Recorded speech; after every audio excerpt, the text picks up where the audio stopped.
Hello, my brothers and sisters. Welcome to the Production House podcast, where I will be chatting with the hidden heroes of dance music culture and the people that are the glue of operations behind the scenes. My name's Stretch, so if you're sitting comfortably, then let me begin. Hello, everybody, and welcome to podcast number 7, March the 28th, 2023. And we're fresh back from Tomorrowland Winter, from the mountains.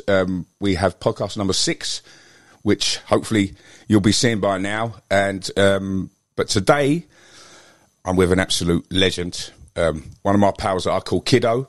Her name is Renske van Kollenburg. Renske, I've been looking forward to this for weeks because we do have lots and lots and lots to talk about. But you are one of the badasses.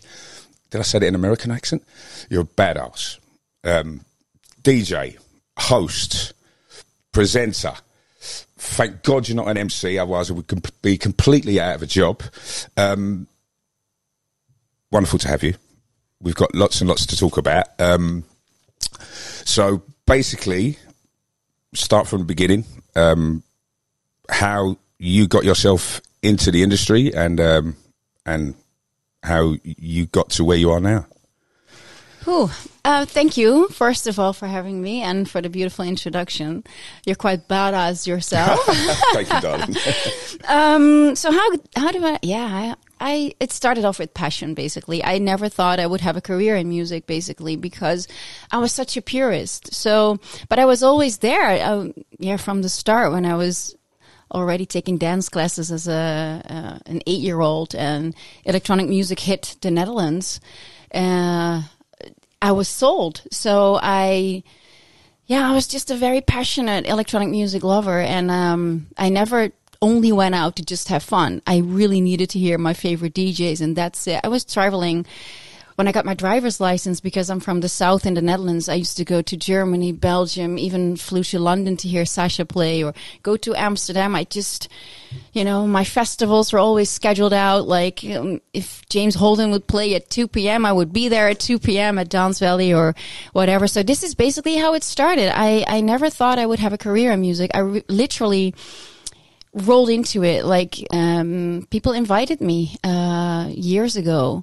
I think in 2008, I did my first interviews for television. I wasn't even doing anything for television yet, but who asked you to do the? It was I think it was Salto TV. It was a very local TV channel from Amsterdam, and it was the Amsterdam Dance Event. And I was still sitting at work. I was at that time working at an advertisement company in Amsterdam, and I got a phone call like, "Hey." I probably did, I was actually really involved, obviously, and I already had a big network because I was there all the time. But that day I received a phone call, "Can you come right now to do some interviews?" And I just went straight from work. And my first interview ever was, I think it was Armin van Buuren on the streets. And then it was Don Diablo. And that's how it all started. Yeah. Yeah. So I think I saw your talk with Derek May. Did you interview Derek May? That was really short.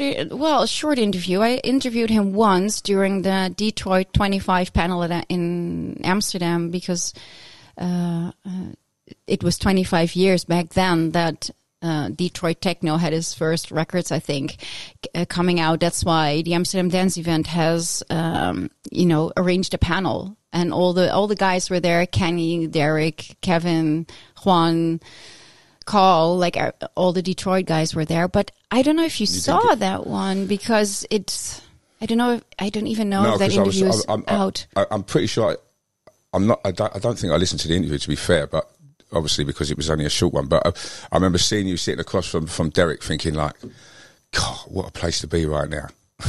Because there's somebody, I've only been in that situation with Derek where I've only been in his company for 5, 10, 15 minutes.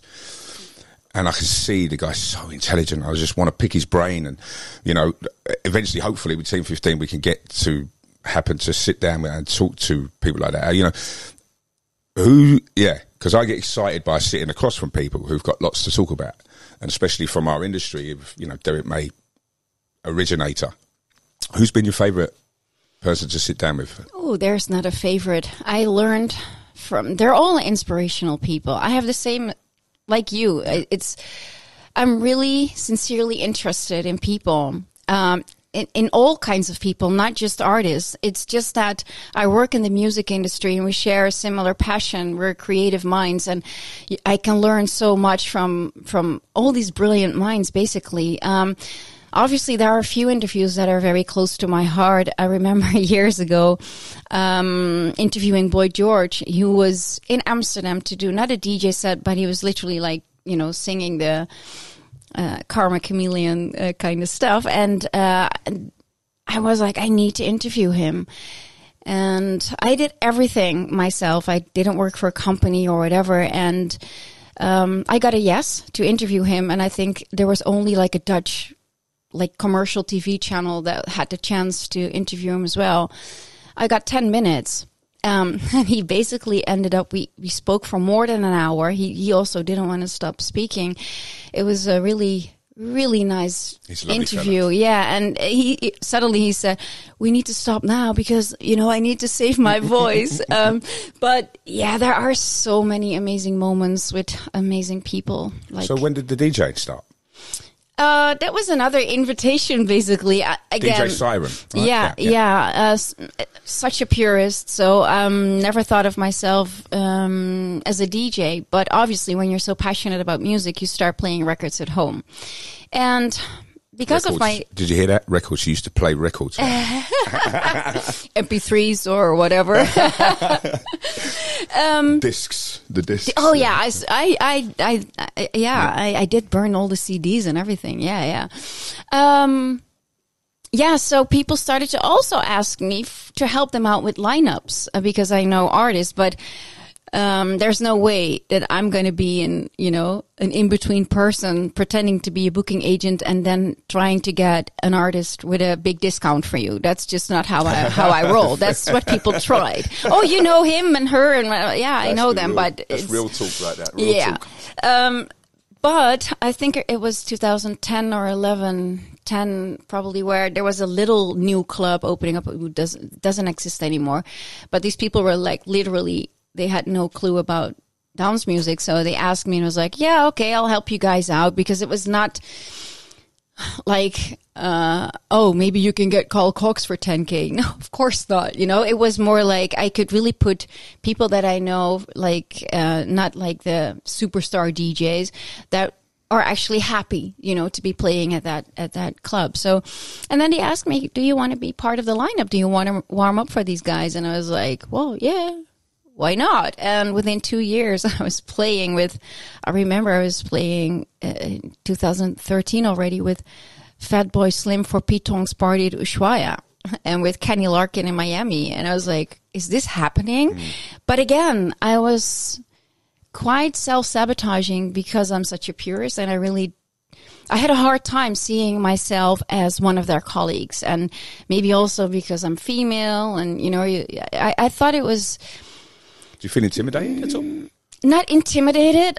I think you need to take yourself seriously to be taken seriously. And I thought I was projecting a lot of insecurities upon my outside world, while nobody actually gave me a hard time. I remember Kenny even came up to me when I was playing to look at what I was playing because he thought it was so good. I remember what it was. It was a Josh Moog record, by the way. And so, no, they never gave me a hard time. Even when I was warming up for Danny Howells, one of my big heroes in music as a DJ. And the first time I had to warm up for him, that day, all didn't know it was me on that lineup because they don't know me under my DJ name. And then he saw me, he's like, he never for 1 second thought, oh, this is weird, or what's she doing now? They were like embracing me from the start. So yeah, I did that for like around 10 years. And you mentioned self-sabotaging then. So can you explain that? Oh, yeah. It all has to do with self-worth. I mean, it's what I do in my work basically now as well. But almost all the people I work with as a coach or mentor or consultant is 90% of the problems or things that they are facing, they all come back to how much do you love yourself, and what's the level of self-worth that you have, because otherwise you start. You learnt this. So sorry. As your career as a DJ is going, so you allowed that ride to happen. In regards to, like, you sort of just went with the flow, became the DJ partier person, just living the moment without recognizing, like, life's changing now. Yeah, I was still doing things on the side, and working too much, perhaps. Oh yeah, totally got burned out. Yeah. And then after my burnout, I thought, what do I want from life? What is it that I want to do? Do I still want to be in music? I mean, music industry is a high demanding environment. Back. Yeah. Oh, okay. Yeah. So when did you have the burnout then? Was that? It was 2017, 18. Okay. And, so in 2010, though, things have now taken off for you as a DJ also. Yeah, well, I started like playing in 2011, I guess. And like I said, in 13, I was already playing internationally. And, so 2013 now, everything's buzzing for you. Yeah. 100,000 million things going on. Yeah. In the day. Yeah. And then at night time, you've got nowhere else to go apart from just letting everything into music and just... Oh, I was also still working as a freelance film producer for a film production company in Amsterdam. Yeah, so I did that on the side as well. Fine. Yeah. It was a lot to take on, and yeah. So 2017 comes around, and you burn out. Yeah, totally burned out. How did you recognize that? Oh, I didn't want to recognize it. Right. I am the typical example of how you should not do it. I think this is one of the reasons, again, why I am able to guide others now to be more sustainable, because I didn't want to recognize my own burnout. I just kept going until the point where I actually got hospitalized on a Sunday night. And was back on film set 2 days later. And I think it was like 40 kilos. I don't know what that is in pounds for the people that are listening. But at that time, and it was not that I wasn't eating. It's just the stress. My body was just like totally, and it totally burned out. Yeah. Even, all the, impulses. I had really sensory sensitivity, so hearing, and I couldn't really deal with any impulses anymore from the outside. I got panic attacks and everything. So at one point, I think it was already a few years, and I was burned out already. But at the peak time, I was like, you know what? Everything that I want to be doing in my life is not going to be working if I just don't, if I don't stop what I'm doing now, which is, But you have to find this for yourself. But did you have a support group around you? Did you have some good people? No, I didn't have a support group. Obviously, some people in my surroundings told me, like, what you're doing is not okay. You're not doing well. But I was very good in pretending I was doing well for the outside world, right? But I've always had some kind of mentor in my own life. And I remember that woman telling me, like, the next time, if you keep going, the next time I'm going to visit you is in a hospital. And I didn't believe her, but she was actually right. I just kept on going. Right. Yeah. So that obviously, boom, you knew you had to complete lifestyle change. Yeah. What did you do? Wow. First, I went away half a year to an island, Aruba, and it sounds very luxury, but it wasn't very a luxury existence, because there was, when it comes to all the social securities here, there was no income for me at that time because I have my own little company. So it was quite a survival mode still, but it was at least a different environment with no music industry, even though the music industry didn't even cause my burnout. It was just me focusing on you. Yeah, exactly. And so that was the first half year, and then I did come back though for October to host the DJ Mag Award show in the arena. Applause for that, by the way. Thank you so much. Done a tremendous job that night. that was very special. So that was something I was still able to do. Was that like a shock therapy for you? You thought then at that moment? I was actually abroad. Had you recognised now that you'd burn out? 6 months, you knew you had to have a lifestyle change. Yeah. You know, when did you go to Aruba? That was 2017 in. So you would have left in August. You left in August. So you had September. You didn't give yourself that long. Maybe 6 weeks. Yeah, and I was actually doing worse because of some things that happened in my personal life. So I was actually doing worse, but still. Was it the shock therapy you needed, perhaps? No, I really wanted to do that. Yeah. I got that. They called me and they were like, because I was hosting the DJ Mag Award show for 2 years already, and they were like, we're doing the arena now. Yeah. I was like, okay. But this is the passion I'm telling you about. If you're really, really, passionate about something, you just Nothing do it. In your it's way. Yeah. So yes, I did that and went away a little bit more, but then I came back in the Netherlands and I thought, what do I want to do with my life? And I thought, let's do the DJing once more. It was, I don't know how old I was, but it was pre my 40s. So I thought I can still get away with it and let's just give it all that I got. So I worked really hard on that all by myself. I didn't have a booking agent, not a manager, and it actually, went quite okay. I had a full booking calendar. My gigs. I had a lot of gigs, festival gigs as well in the summer. Was signed to amazing record labels. Finally, I signed my first management contract with somebody that I thought, wow, this is where. I was always looking for the right team, Not just. I didn't want to work with just anybody. And I was supposed to be, having a really good summer in 2020. Like there was beautiful things lined up for me. And then the pandemic hit. So again, I was like, whew, that was a tough cookie. But yeah, I think it's a bit too cliche to say everything happens for a reason. But maybe it was a blessing in disguise because I never really fully recovered from my burnout. So what if I started to tour a lot? Probably my health and my mental health would have gone down the drain again. So maybe it does have a reason. Yeah. Everything does. I mean, we were just talking before we started about your logo, living your true story, and where the true story is from Tim Avicii. And, you interviewed Tim as well. I mean, that's very important now because especially in young men, it's much more open to speak about it, mental health proceedings, with all that, with all the noise from those last 2 years, of course. And I can imagine any creative, any artist in the world that those 2 years would have been a time of reflection, firstly.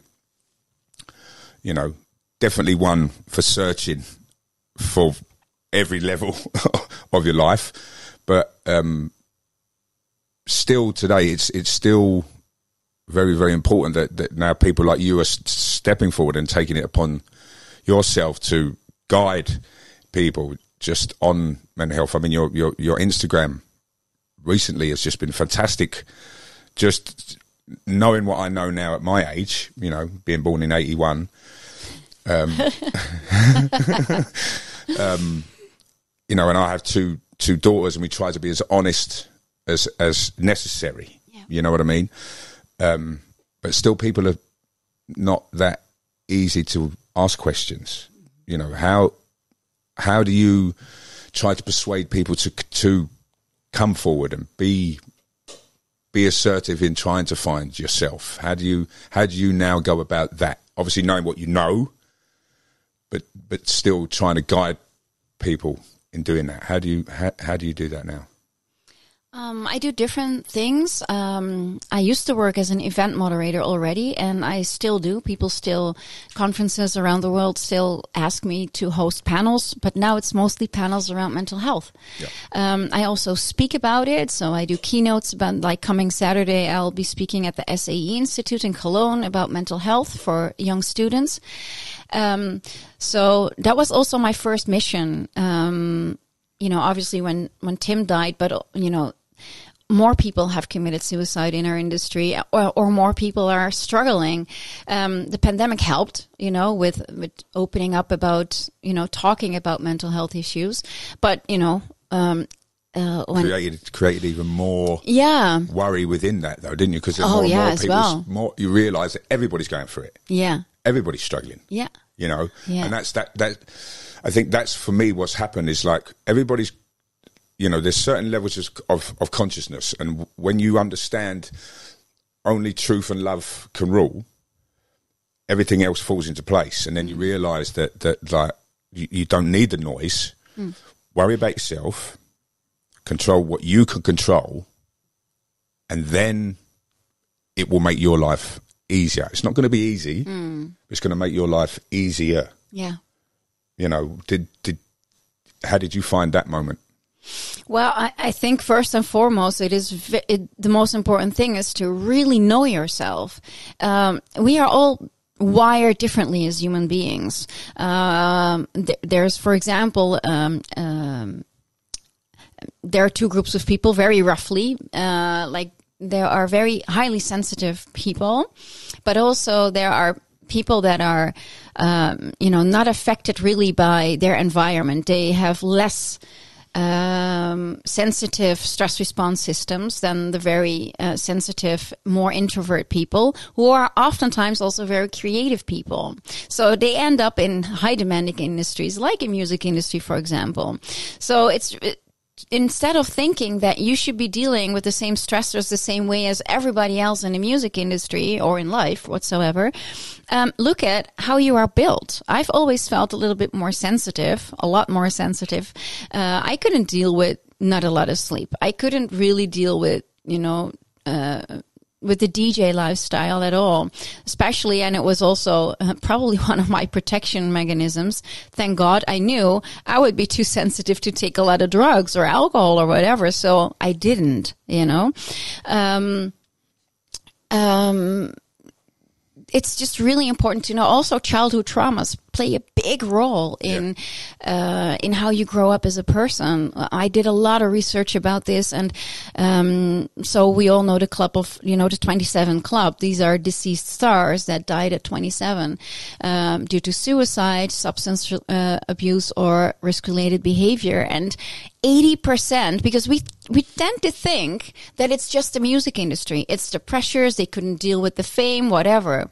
But 80% of deceased stars actually had 2 or more childhood traumas. So it is very interesting to know and to understand that, again, the message here comes into play, like stop competing and comparing yourself to others, because you are you. You are totally different. Built and wired and designed differently than other people. And on top of that, your environment plays a big role as well. So that's my core message, really get to know yourself. Yeah. Yeah. And so what do you recommend in that people start finding themselves? Is there steps and processes that you can now? Oh, yeah. Well, that's what I do with my work. Obviously, I do very accurate assessments. My first client was not alive. It was Tim, because I got really interested in the system that I use, because it helped me so much understand myself on deeper levels and put words to things that I already felt, but I couldn't really put them into words. So it was a big coming home to myself. And I started to study it and became certified. And then my first client was Tim. And I was like, oh my God, I can see everything reflected back in his personal, blueprint. I will never say I could have saved somebody's life, but I think it is time that we understand that in a fast-moving, challenging environment like a music industry, it's not weird to to have guidance. It's not weird to have a coach or a spiritual guide or a mentor to help you understand how you are built and remind you of it as well, because we tend to forget. We tend to be so hard on ourselves all the time. Yeah. Are you hard on yourself anymore? Oh yeah. Yeah. I am, like I said, I am a living example. I experienced it all, and I'm still fighting my own demons. I'm still too hard on myself. But the main difference is now you are aware. It's all about your level of consciousness that changes your life. Yeah. So obviously Tim's passing affected, so many people. Also me personally, I remember watching the documentary True Stories and speaking to Rob Harker, because I'd been on the Stereosonic tour with him. I think it was 13, 14 perhaps, and hardly ever saw him. Saw him once at the after party. I know the reasons why for such a young guy to not be able to speak to press and et cetera, not hang out. For me, it was quite infuriating. So I had my personal opinion on that passing and why it happened and et cetera. But I got mad. Not at Tim, but I got mad at the industry. Because for even a couple of years, because that it was kind of as Tim exploded, I got to know him. So I saw the explosion, saw how hard he was working, saw how hard he was pushed, and then would see him the following summer, and he would look, less. And then I saw physically his deterioration. But then speaking to Rob after a while, when he said, "Oh, you got to." Shout out to Rob Harker, by the way. You got to watch the documentary. He's in a wonderful place. It's great to be, you know what I mean? He's fantastic. And of course, the documentary shows him at the end playing the guitar on the beach. And you think, yeah, fantastic. And it was literally a day or two after that the news had come in. Yeah. And I couldn't believe it. I was shocked to the core after seeing that. So, I've always wanted to sort of help people, that, because, like you say, that 27 marker. Don't misunderstand me. I never had a childhood trauma. I just grew up in a neighbourhood which was just tough, for Irish family, grew up with Jamaicans, Nigerians. So I saw racism in its purest form back then. So I never allowed and stood for racism. You know what I mean? So I'm probably one of those very sensitive people, but at the same time, don't give a shit. If I know my truth, I've always known my truth. If you do the right thing, people can say you're lying about it, but if it's the right thing to do, it's the right thing to do. How do you ensure that you're continue to do the right thing? Do you see that now yourself? That you're still hard on yourself because it's the right thing to do. Do you understand what I'm saying? It's like we live every day as best we can, but I guess, do you feel you have a responsibility now to everybody, to humanity? If you know what I mean. Wow. Not, I don't. Well, sorry, it was a rant to get to kind of, yeah. Do you feel, do you want to take the responsibility on now to help and guide people? Yes and no. I'm not responsible for anybody's life and for anybody's health. You are responsible. That's, people should understand that nobody can heal you. You can heal you, but there is guidance and support along the way, and we all need that. Like I said, I've always had, I think for more than 20 years now, I've had a mentor, like on a spiritual level, but also, mentally, we all need that mirror. And yes, of course, when, for example, when Tim passed, when he left us, I felt like, okay, I have a microphone in my hand a lot of the times, on stages to present something or, host a panel at a conference. So it was just me feeling I have a responsibility. It's time to break stigmas around mental health issues and to, raise awareness. So that was my first mission. And then I thought, yeah, okay, we can keep talking about it. But we need a change. And I cannot change the world by myself. What I can do is even, with workshops or one-on-one sessions, I can change maybe one person's life or help, because it's not, again, it's not my responsibility to save the world. And if you talk about... is it though? Isn't it? Well, you have a song of the siren. That's why you call yourself the siren. The mermaid. You're this mystical. We're. What's the saying? We are sentient beings having a human experience. True. Yeah. Well, maybe I think that was Don't also. Put any pressure on you, no, it was kiddo. It's funny actually that you're making actually a point out of this, because that was my pitfall. I did think I needed to save the world because the world is in such bad shape, and I've always had affinity with children as well. I actually studied, like, I'm a social worker and worked with children up to 18 years old before I started doing all of this.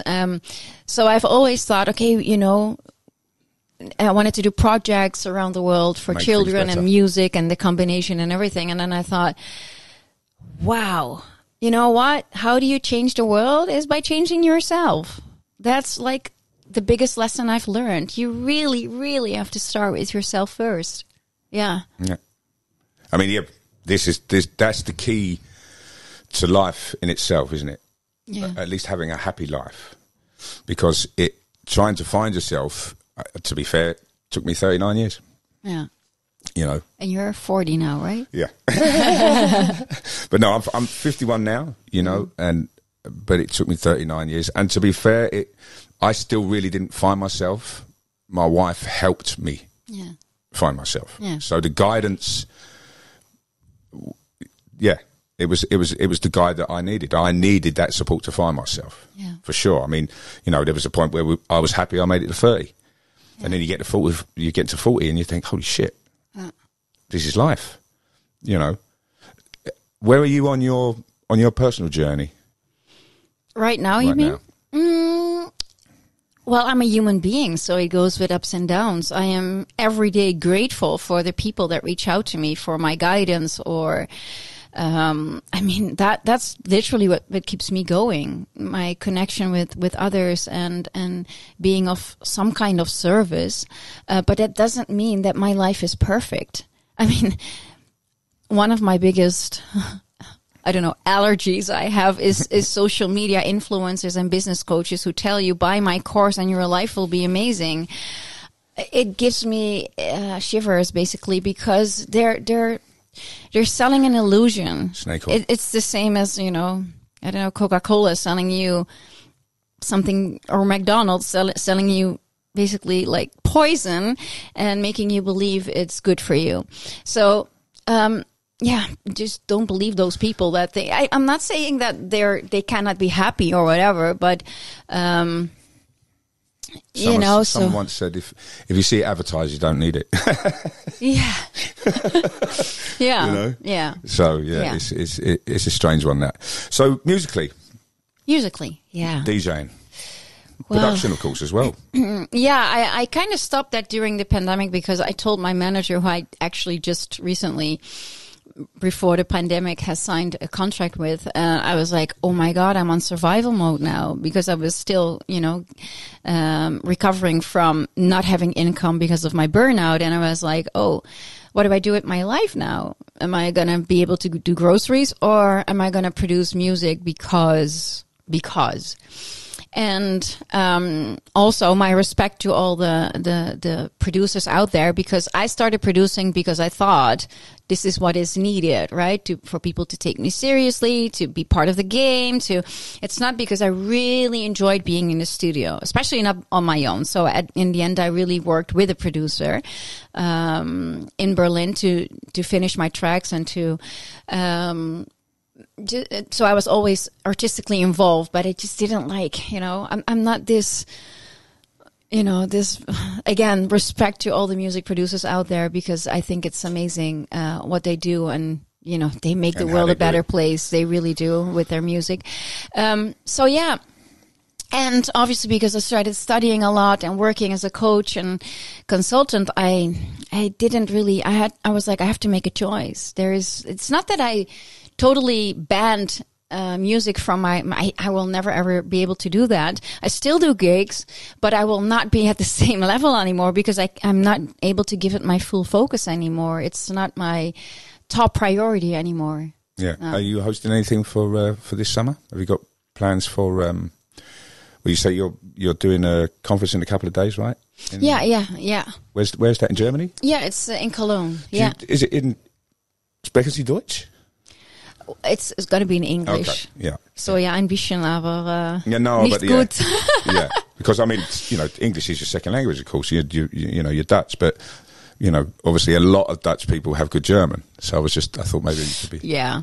But it's still an international institute as well. Obviously, there will be mostly German people, but no, English is fine. Thank God. Okay. Yeah. So is there a hope for you with your coaching and living your true stories? Are you just taking every day as it comes? Both. I think we live in a universe of duality, don't we? So it is taking it day by day. Otherwise, I'll get overwhelmed myself. But yeah, of course, on my turn, I want to, be that one person that adds to a positive change in this world. So yeah. Once I said, well, if I could change even one person's life, for example, coming Saturday, if I speak there, if the room is full and there's just one person that comes up to me, or not even, and thinks like, oh, that was, I really needed to hear that today. I already succeeded. And a while ago, I got a message on my, private messages in my Instagram from a guy who I actually never spoke with. Like, he just follows me, and he said, you saved my life already a few times. Thank you. And I was like, oh my God. I mean, I read all my messages personally and try to respond to everybody, but I was like, I've already succeeded. Everything I do from now on is all a bonus. Yeah. It's about living as long as you can, isn't it? Yeah. So yeah, with the coaching then. So, is there for any young person listening now who's, suffering a bit, what could they do as the first step to recognizing that you're not alone, firstly, and secondly, that you don't want to waste yourself by worrying about stuff that you can't control? How would you give them that first step to recognizing that you're going to be all right? Well, you are going to be all right. However, I don't like to make fake promises. It's not that somebody else can heal you, but you need others. Again, the duality, but you do need others to be able to heal most of the time, because they're a gateway to something that we're all lost in and stuck in patterns and thinking a certain way about life and ourselves. We are all conditioned by our surroundings, by parents, by culture, by whatever, media. So I will not give you a fake promise that tomorrow your life is going to be better, but it is worth to keep going, because it will get better. And is it, depending on what you are dealing with, is it an easy process? A lot of the time it isn't, but it is worth it. That is something that I can say. So if you're struggling right now, do yourself a favor and do reach out to somebody, and do have that sense of self-worth, even if you don't feel you have it. But start giving yourself that, to create a better life for yourself. Don't be stuck in stories about yourself or about life that aren't true, because we all make it up in our own minds in the end. Yeah. It's just, live a true story. Yeah.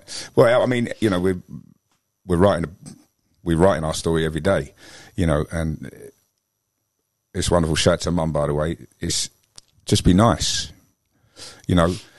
It's quite funny because we were speaking to Darius last week as well, and he how did he term it? You know, treat a situation with honey rather than vinegar. Yeah. But then if you don't get the right response, to show your teeth. Yeah. You know, you do have to be tough at times and be ready for the tough times. Yeah. You know, your tough times. So the 2 years of the pandemic, it like you said, it was perhaps a blessing in disguise. Yeah. How did you take on that creatively? Those 2 years. I did a lot around speaking. I was actually involved online in coaching other people to become better speakers. So entrepreneurs all over the world who need to maybe prepare, you know, their TED Talk or whatever. And there was a person who invited me to be a part of his group. So I heard so many stories by amazing people, and that's basically connected to my interview work, right? I'm sincerely interested in the stories of other people. So I think that creatively, and, you know, on top of that, being very creative about my own life as well. That really helped me through, you know, a very deep process and also personal growth in that time. Yeah. So your connections all around the world now through the online community. Yeah. Was it kind of eventually turn out as a community situation for you, right? Would you check in on this person once a week, maybe 2 times a week on? Yeah, well, I don't do that anymore. That specific thing I just mentioned. I'm not coaching people around speaking anymore, but my clients are all over the world because I do my sessions via Zoom, which actually is amazing because they're way more focused than when I see them. Sometimes I do see them, you know, live, but if it's possible. But via Zoom, people are just not distracted. Oh, let me open the door. Do you want another coffee? Let me go to the whatever, you know. So yeah, it's that is another thing actually the pandemic gave us, right? To connect with each other online like that. Yeah. Well, Zoom definitely made a few extra quid, didn't they? Oh, yes. Yeah, you know, I think their prices went anyway. It was free, yes. That's history. But so looking back on hindsight, actually, on the last 2 years, how do you think you were lied to?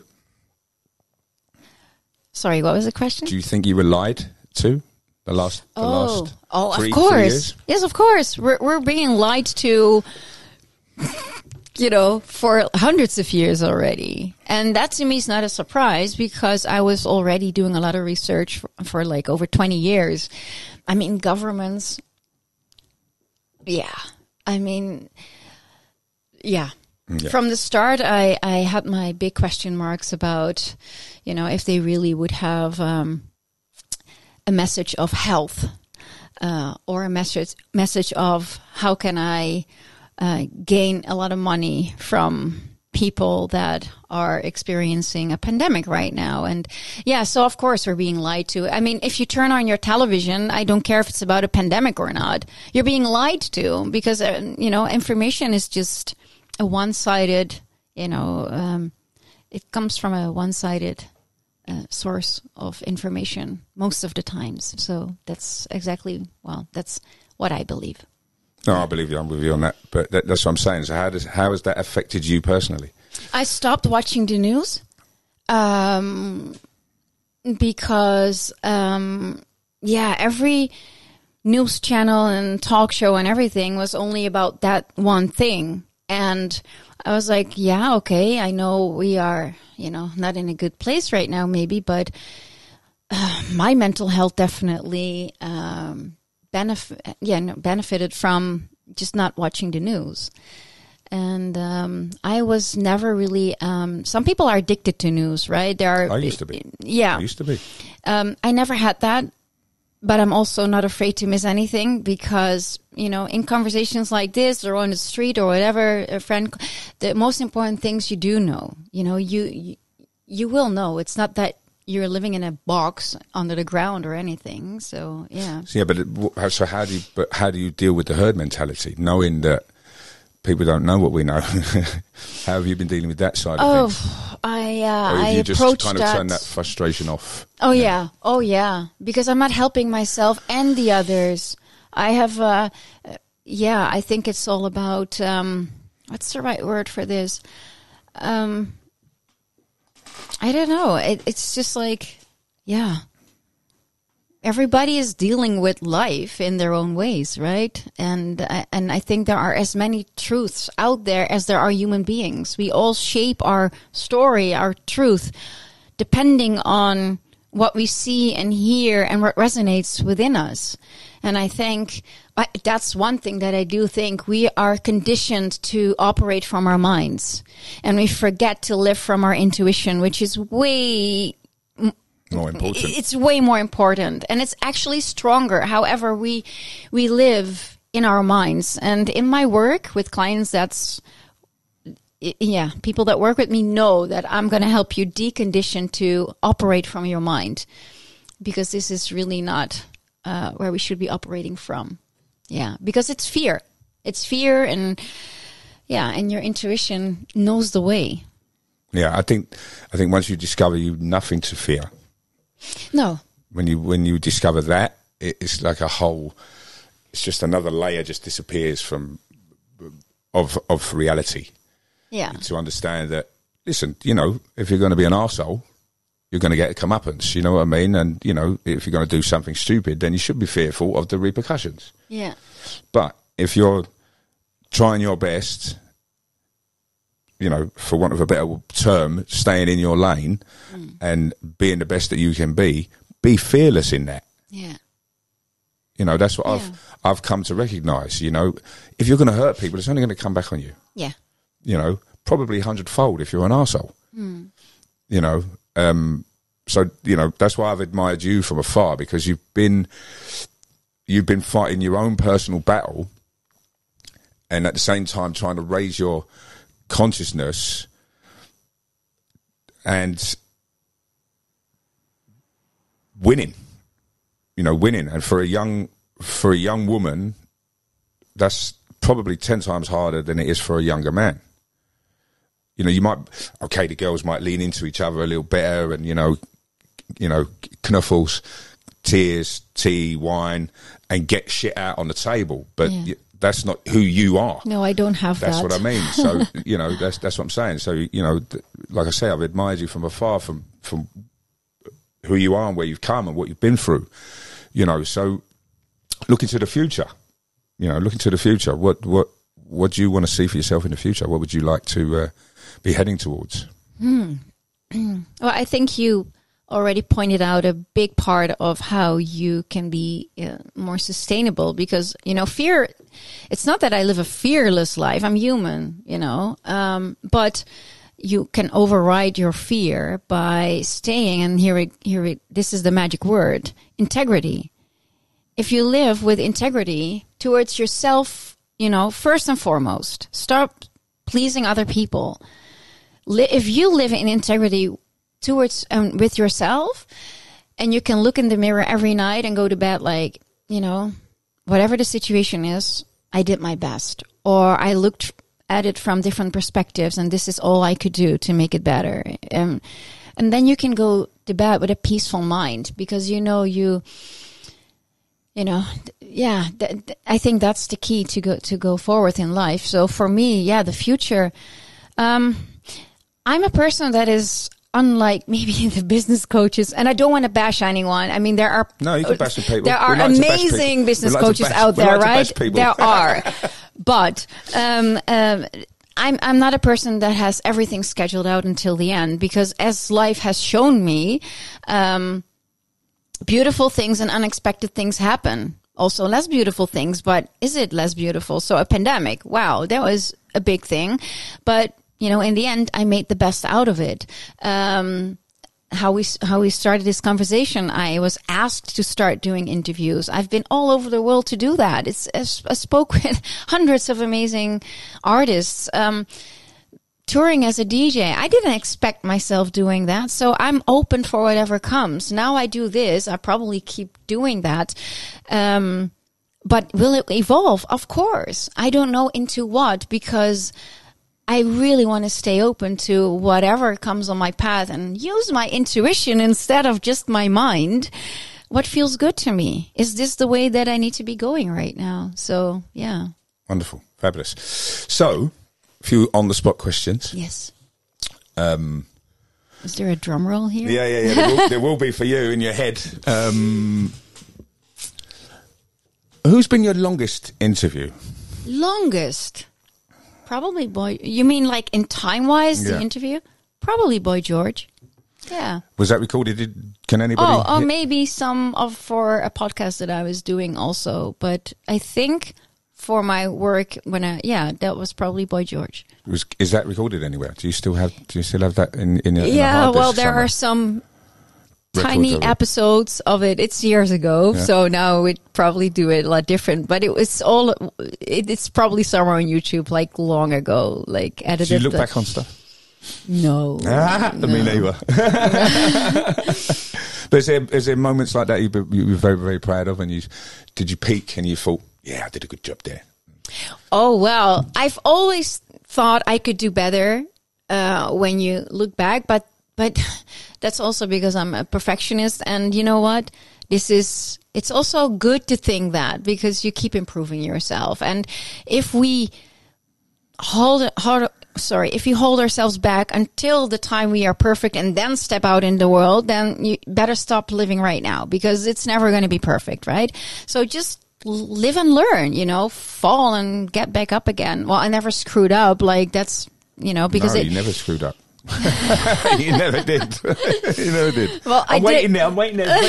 No. Oh, I screwed up probably, but not in my work. But that's also because it came so natural. Again, I'm really passionate about what I do. So, what was your question again? Oh, when I was really proud. Yeah.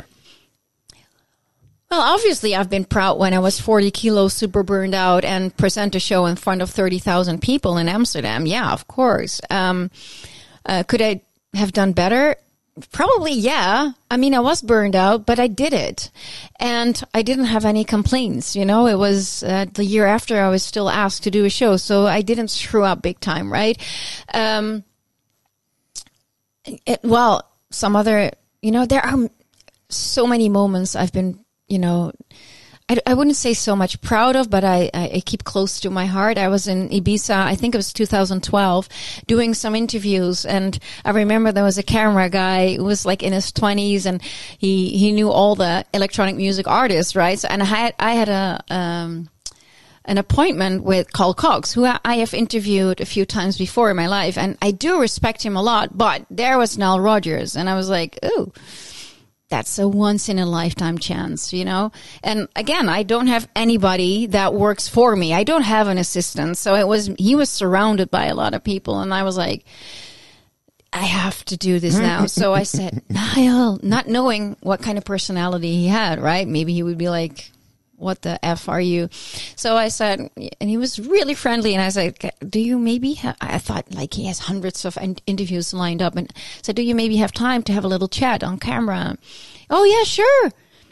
After I finished this one. So I was like, okay. So really unprepared. I did an interview with him, and I remember the camera guy was like, but we need to interview Carl Cox. I was like, yes, we'll do that later. He'll understand, But yeah, stuff like that, the unexpected things that happen on the road. I mean, you probably have thousands of moments like that as well.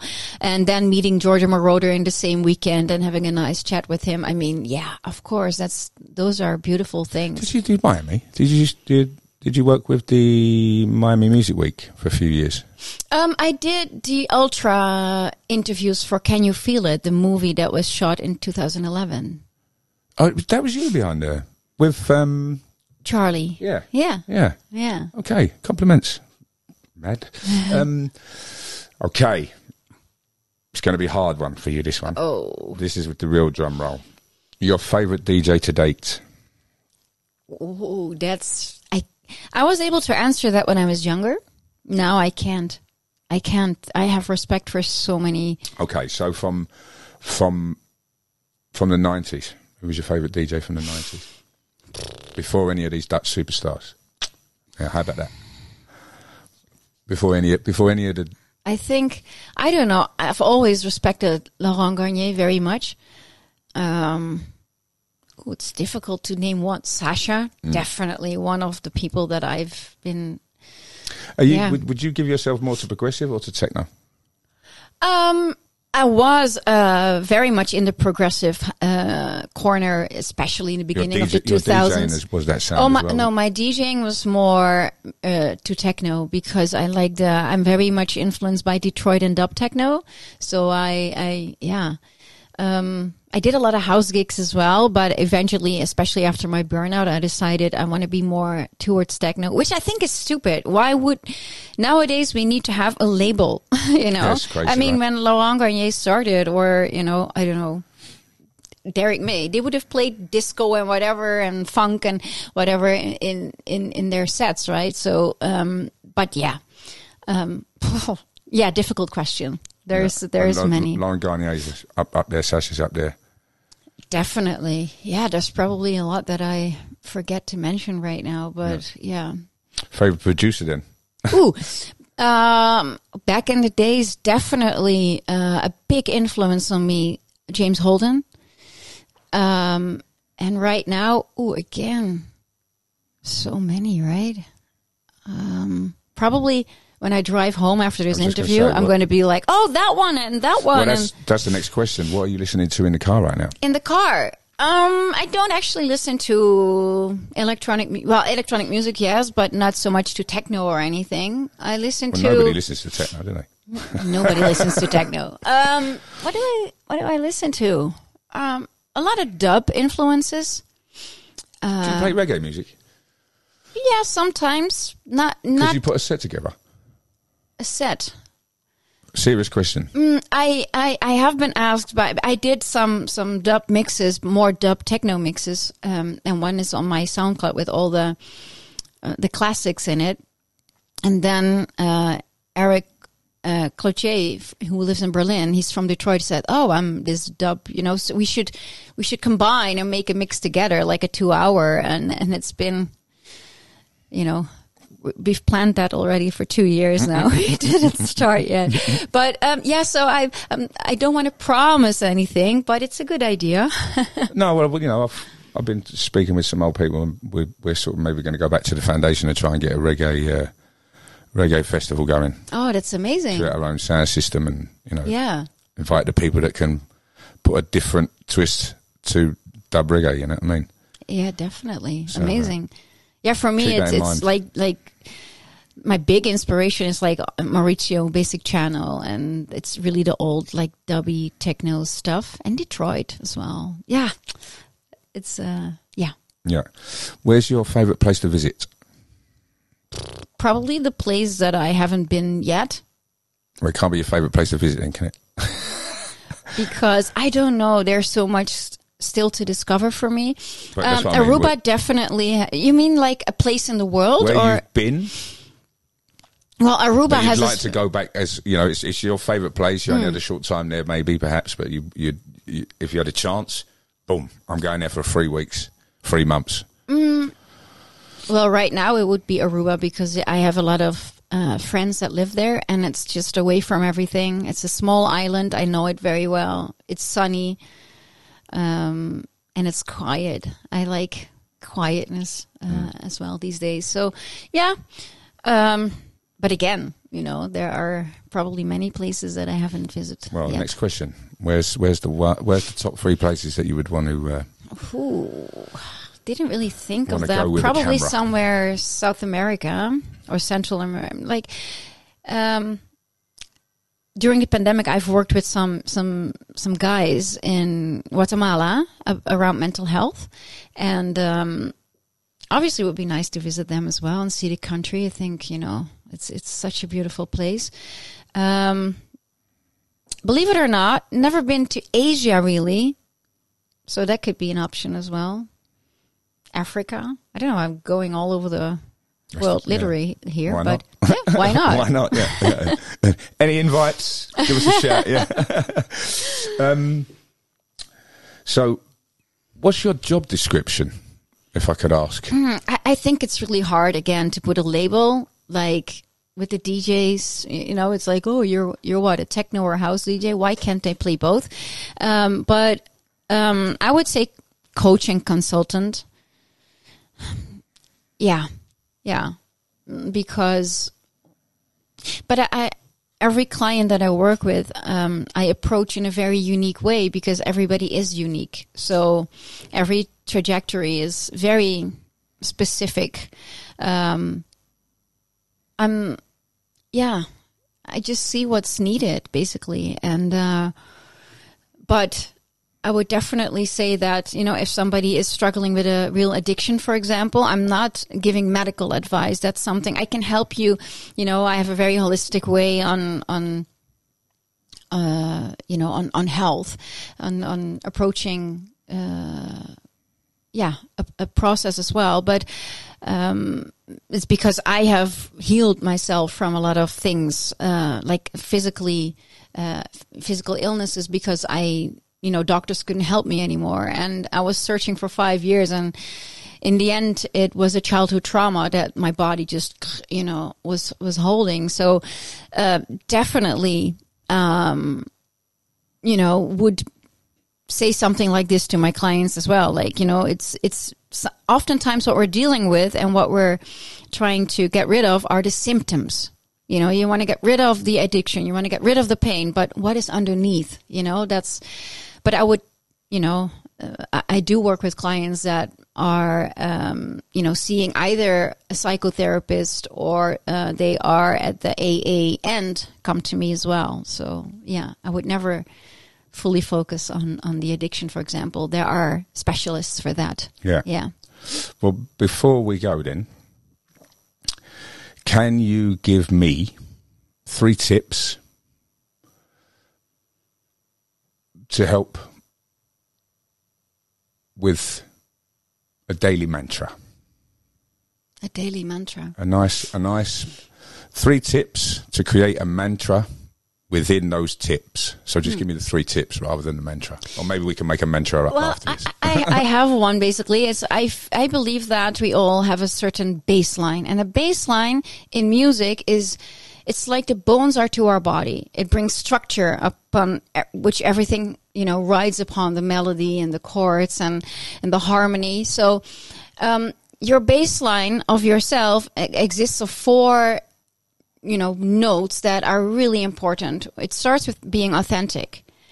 And then look at your purpose. Why are you doing the things that you do? Build up resiliency and also have a support system around you, the right people. If you look at those 4 notes, and I can speak for an hour about just this, so maybe we'll do that another time. So you need to fine tune these notes. Am I living in authenticity and integrity with myself? Do I know why I do the thing? Why, I wouldn't say, why are you alive? Some people die without not knowing, but why are you doing the things that you do? I know why I do the work that I do.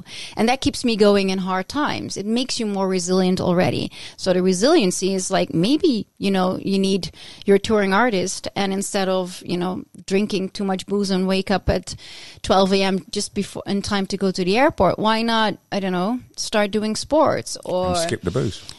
Skip the booze, yeah. Easier said than done for many, obviously. And I'm not saying, oh, you're a bad boy or a bad girl if you do that. No, it's just like... No, the world needs bad boys and bad girls. Yeah. You can still be that if you're sober, But yeah, and a support system. So, but in the end, every baseline, most has a root note. And I think, look at the amount of self-worth that you have. This influences literally everything in your life. If you don't start taking care of yourself, you will attract the wrong people. You will work too hard. You will not set your boundaries. You will, make promises that you can't keep. You will just to be, a people-pleasing person. It starts with you. So really be a little bit more nicer to yourself. That's my message. Wonderful. Renske van Kollenburg, DJ Siren. All round badass. Thank you very much indeed, my sister. Thank you. Have a wonderful day. Don't forget, we have the code for Mad for the Family. Go and check it out. We get you 15% 10% discount. Please check all our other podcasts. Listen, like, and share. And what's your at on Instagram? People It's can find still you. Siren Music.